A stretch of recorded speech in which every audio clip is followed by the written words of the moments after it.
Bien, ese cambio de alguna forma de paradigma comunicativo, que es verdad y ahí coincido plenamente con lo que decía antes Gaspar, tiene más de deseo que de realidad en algunos aspectos. Lo que sí es verdad es que tiene que ver también con algunos modelos de participación diferencial. También coincido con lo que señalaba antes de que posiblemente sea un proceso, como ha pasado tradicionalmente con el solapamiento de medios, como en su día pasó, como bien señalabas, entre la televisión y la radio, por ejemplo, pero que sí es verdad que obliga a reposicionarse a todos los medios, es decir, nadie se queda en el mismo punto. Luego comentaremos algunos ejemplos a nivel audiovisual y a nivel radiofónico de cómo los propios medios constantemente están tratando de adaptarse a ese escenario cambiante en el que hay muchos elementos de valor o relevantes, ¿no? Y lo que sí es cierto, y lo señalaba al principio de la comunicacionerías, es que al menos en algunos aspectos, y vuelvo a decir que no en todos los países sucede de la misma forma, ni se instrumentan del mismo modo, un cambio del valor del poder de la comunicación, de lo que son sobre todo los ámbitos de comunicación tradicionales, entre lo que eran los grandes sistemas de medios y algunas aberturas que se han hecho en ese campo, que evidentemente luego las grandes corporaciones están sabiendo instrumentalizar muy bien, ¿no? Y a veces uno se pregunta si lo que sucede, en qué lógica se mueve, ¿no? Es decir, si es como normalmente se dice, de abajo hacia arriba, ¿no? Es decir, que estos medios producen esa capacidad, o a veces lo que se está produciendo también es una especie de instrumentalización por parte de los poderes sobre las mecánicas que estos sistemas permiten. Desde luego es algo que nos debe mantener en alerta, pero sí es verdad que se generan al menos esos modelos nuevos de participación, de colaboración, de producción de información, que están basados en lo que se ha venido a denominar pues, esa idea de la elasticidad sociotécnica, es decir, de cómo la tecnología se adapta también a las necesidades, las crean, es capaz también los propios sistemas en su interacción con los sujetos de establecer nuevos modelos de gestión y de construcción de información. Pero también es verdad que, como veíamos, hay contradicciones muy serias, ¿no?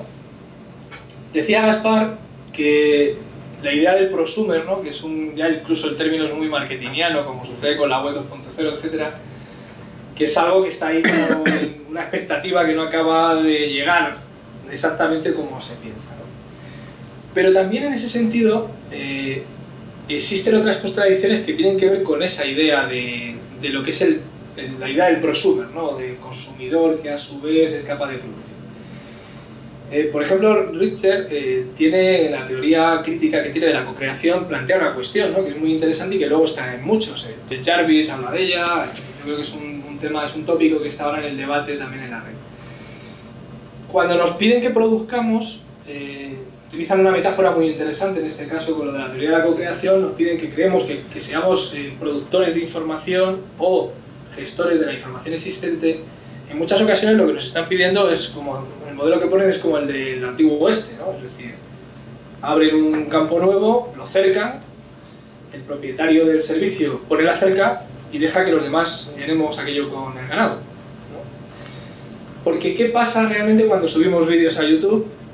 ¿Qué pasa cuando publicamos contenidos en un entorno, el que sea, de blogs, etcétera?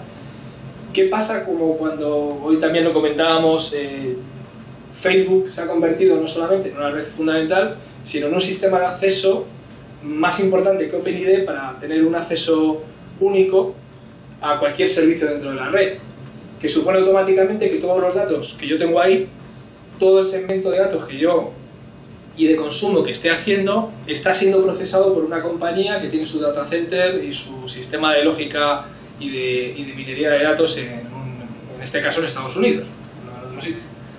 ¿Qué sucede ahí, ¿no? Es decir, nos estamos planteando también nuevas problemáticas, nuevas inquietudes, que esas sí que no tienen que ver con el modelo tradicional de los medios de comunicación, porque van mucho más allá. Y estas nuevas compañías, que normalmente suelen tener el tamaño del 10%, a veces del 1% de una gran compañía de telecomunicaciones de hace 40 años, eso por ejemplo hay datos, ¿no? La gente que tenía contratada IBM cuando era el líder del sector, la gente que tiene contratada Google, la que tiene contratada Facebook o la que tiene contratada Craigslist. Y hay servicios hoy en día que están controlados por 10 personas. ¿Qué pasa además con toda esa ingeniería de datos que está generando perfil al usuario? Pero no solamente el perfil mío concreto, sino que va mucho más allá del deseo de cualquier sociólogo, que es generar a través de análisis de series de datos brutales, de comportamientos constantes en la red, son capaces de generar proyecciones y escenarios del futuro, de consumo, de productos. No sé si conocéis, pero Larry Page, uno de los jefes de Google, él dice que su deseo de lo que debe llegar a ser Google es que sea capaz de devolverte un pensamiento. Bueno, pues eso es lo que está detrás de esas contradicciones, ¿no? Entonces yo creo que sí tenemos un escenario que nos plantea desde el ámbito de la comunicación grandes preguntas, ¿no? Grandes interrogantes que se cruzan con muchas disciplinas de una forma muy intensa. Yo no sé si, Sergio, ¿quieres tú retomar aquí de los consumidores? Por comentar algo más, hemos estado además esto debatiéndolo precisamente, bueno, lo debatimos todos los días prácticamente, pero hoy con mayor intensidad. El tema de la inmersión del prosumidor como alguien que se sumerge en algún sitio y bueno, hemos sacado alguna conclusión al respecto y una de las diferencias que surgían era si realmente el hecho de ser prosumidor significa que estás sumergido en ese producto, en ese contenido, en este caso, en ese servicio, o simplemente estás interactuando. O sea, ese es el debate un poco que estaría en el foco de lo que estamos hoy hablando, de retos de las sociedades ante los retos digitales. Eso es uno de los retos, ¿no? El decir, superar la interactividad para llegar a una inmersión, o si por el contrario basta con interactividad para ser prosumidor, etcétera, etcétera, ¿no? En este primero de los casos que tendréis disponibles en la ponencia, es un proyecto de New York Times en el que se ha cambiado el foco, se ha cambiado la cámara, es decir, en lugar de estar mirando a un videojuego, el videojuego está mirando, en este caso, a los usuarios, a los prosumidores, que normalmente se sumergen ahí, están inmersos en esa experiencia. Os lo recomiendo, no lo podemos ver ahora. Igual si se hace clic en la palabra, creo, inmersión, estará el link. Y si no, bueno, pues es comentar.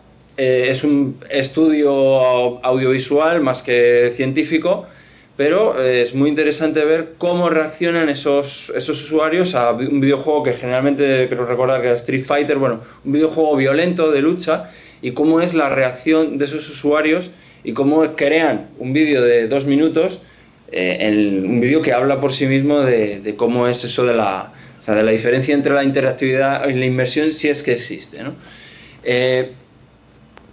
Yo no sé si tú quieres comentar ahí algo más. No, lo que no sé, Elías, es si tenéis oportunidad, porque teníamos algunos ejemplos en la presentación. Estamos concretamente en una... Como no hemos ido diciendo los números, no hemos sido tan ordenados. Creo que estamos en la 15. Hay una pregunta, dice, ¿cómo son los nuevos prosumidores, inversión e interactividad? Y está el vídeo que señalaba Sergio Álvarez, que se llama, o sea, que es este proyecto que se llama Inmersión. Entonces no sé si tendréis oportunidad de lanzarlo un momento, se cargaría en YouTube y merece la pena verlo porque es muy ilustrativo de esta idea, ¿no?, que estamos trasladando. No sé si es posible, Elías, o no. Sí, ahora mismo. Para si no continuar. Ahora mismo lo estoy descargando. Bien, pero aparte de esa reflexión que hacíamos sobre la importancia o la relevancia que tiene, como hemos dicho, por un lado, ese cambio de concepto que ese sí que es cultural, ¿no?, porque está muy asentado y que arrastra lógicamente un modelo de industria cultural que ha sido muy beneficioso y que ha generado, yo creo, elementos muy interesantes en el desarrollo de los medios. Luego hay una cuestión que está también detrás del desarrollo de estos sistemas cooperativos o colaborativos en el ámbito de la construcción de contenidos en la red, que es también el desarrollo tecnológico. Evidentemente se ha dado un salto, uno de los saltos, como os decía, desde el año 2000 no solamente ha sido el de ese nuevo marco legal, sino que en una parte muy importante también ha tenido que ver con un replanteamiento de cómo se debía consolidar un sistema que permitiese precisamente aquello que deseamos o lo que buscamos en Internet, ¿no?, que es la capacidad de tener una participación más activa, ¿no?, independientemente de luego lo que estemos haciendo. Y en eso influye mucho una cosa que algunos han denominado como los mandamientos tecnológicos, ¿no?, de la red, ¿no? Es decir, tiene que ser algo muy sencillo, es decir, si os fijáis, los sistemas, sobre todo los servicios en la red de publicación, cada vez son más sencillos, la capa que tienen por encima es muy simple, Todos recordaréis que digamos, el eslogan de Blogger era tener un blog en tres clics, ¿no? Y efectivamente es que cumplía la promesa, en 3 clics tenías un blog. Otra cosa es que son lo que fuese aquel blog, ¿no? Porque luego, claro, tener un buen blog es otra cosa bastante más digamos, más compleja. Pero sobre todo hacerla muy sencilla en el sentido de popularizar los sistemas de publicación y edición. Si cualquiera de nosotros pensamos lo que hoy en día permite cualquier dispositivo móvil, yo por ejemplo, que soy de formación también músico, pues me acuerdo siempre de cuando a finales de los años 80 se empezaban los primeros editores de partituras. Claro, hoy en día un niño de meses es capaz de tocar en un iPad, ¿no? Y de hacer hasta algo curioso, ¿no? La segunda cuestión es hacerla potente. Es decir, precisamente una de las cuestiones es que todo el desarrollo de estándares para la web, y ahora estamos en un nuevo proceso de evolución con la salida del HTML5, de un nuevo modelo que va a cambiar, por ejemplo, seguramente lo que se estaba haciendo en algunos ámbitos, por ejemplo, con el caso de desarrollo de Flash, ¿no? Posiblemente de las cosas que más afectadas se van a ver. Es decir, con ese concepto igual de lo abierto también. Es decir, una web que es muy sencilla por arriba, pero que por abajo es muy potente porque es muy compleja. Es decir, el desarrollo de lo que estamos utilizando por debajo es muy capilar. Hay gente que está desarrollando cosas a muy bajo nivel, programando código, ese código se ensambla luego en soluciones, en funcionalidades, esas funcionalidades se agregan en lo que se vienen llamando los frameworks, en el sistema de gestión, de desarrollo, eso a su vez en gestores de contenidos, hasta que llega a nosotros en la pirámide algo muy potente, pero que por abajo es extremadamente complejo. Y además de complejo, que tenga la capacidad de seguir desarrollándose de una forma incremental, ¿no? Es decir, que de una forma sencilla yo puedo ir incrementando funcionalidades a este sistema. He visto, por ejemplo, que en el sistema de emisión que se utiliza de base, Regata utiliza Joomla, por ejemplo, que es un gestor de contenidos que hace unos años pues no lo conocía prácticamente nadie y que hoy día que está prácticamente en el 80% de las instalaciones de gestores de contenido, incluso de medios de comunicación, ¿no? Otra cuestión es que sea rápida. Hablábamos, como decía antes Sergio esta mañana, o debatíamos en el ámbito concretamente de la comunicación inmersiva lo que supone el reto de generar entornos 3D, ¿no? Es decir, el salto de cruzar entornos en los que tengamos una representación con avatares y tal. Eso que en el año 2006-2007 fue como el gran fenómeno comercial, con el despliegue de Second Life, hoy en día está despreciado completamente. Es decir, hablar a una empresa de Second Life es como inventarle la bicha, ¿no? O la muerte, ¿no? Y sin embargo todos sabemos que algo de eso también va a quedar, ¿no? Y que algo de eso va a penetrar por ahí, pero claro, si yo quiero utilizar un sistema como Second Life y ahora mismo estuviésemos haciendo esta videoconferencia, en vez de a través de este sistema, a través de una sala en Second Life, aquí y en la sala donde estéis vosotros allí, lo estaríais viendo bien, pero si alguien quisiese verlo desde su casa, dependería mucho de la conexión que tuviese, del equipo que tuviese, etc. Es decir, que la tecnología, a pesar de lo que parece, en muchos aspectos no está tan madura como parece. O sea, está mucho más en un estadio de desarrollo y de prueba infinitamente mayor. Y eso se ve sobre todo cuando se trabaja con empresas que cualquier cosa que suene a dificultad y experimento, dicen, espera, vamos a probar con lo seguro. Luego otra cosa, como os decía, pues toda la parte esa del desarrollo, digamos, del concepto abierto, etcétera, que también es fundamental. Bueno, el caso es que estamos ante un mapa cambiante, ahí tenéis una pantalla que de una forma muy graciosa se difundió por internet hace ya algunos años, de lo que era utilizando el símil o la metáfora de la tabla periódica de los elementos químicos, pues un poco el escenario, ¿no?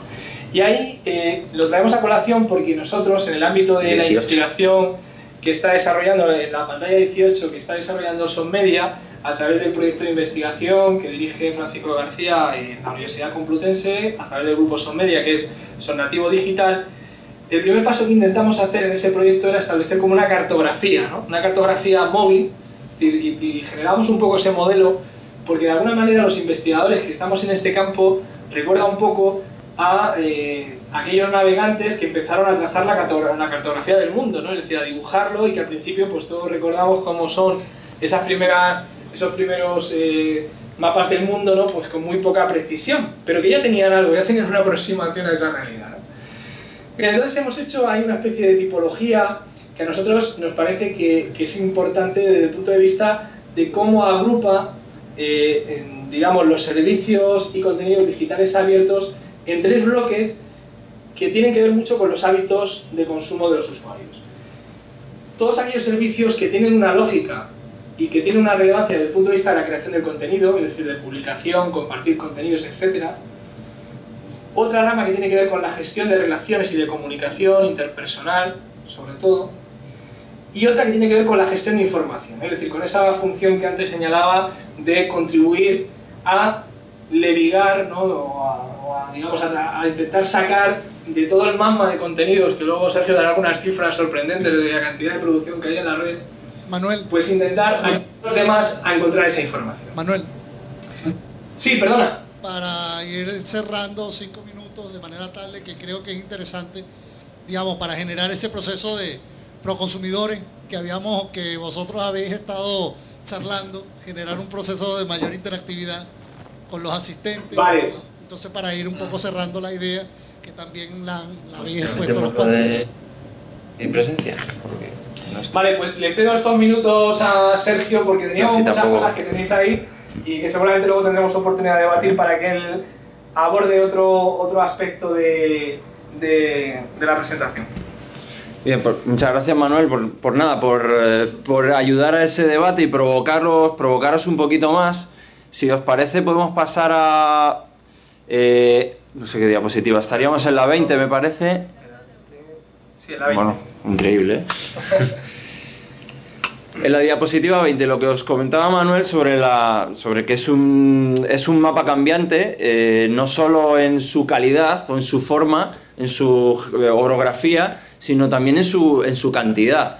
Tenéis ahí unas cifras, el 98, que puede ser la prehistoria casi de todo esto de lo que estamos hablando, había 26 millones de páginas web.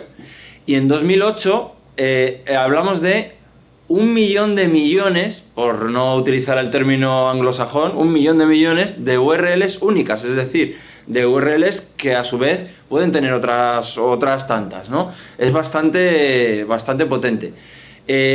Y por ceñirnos al tema audiovisual, por ejemplo, en 2008 también, acabando 2008, cada minuto se suben 13 horas nuevas de vídeo diferentes, o sea, a YouTube, por ejemplo. Eso es una barbaridad en el mundo. En 2010 esto se ha multiplicado, las cifras las tenemos por ahí, las podríamos actualizar, pero bueno, ya de hecho 19 horas de vídeo al minuto en YouTube es, pues, imaginaos, si hacéis el cálculo, por ejemplo, con cuánto puede emitir una televisión o cuántos días de televisión, de contenido audiovisual se puede emitir a la hora en YouTube, o se puede recuperar, más que emitir, se podría recuperar.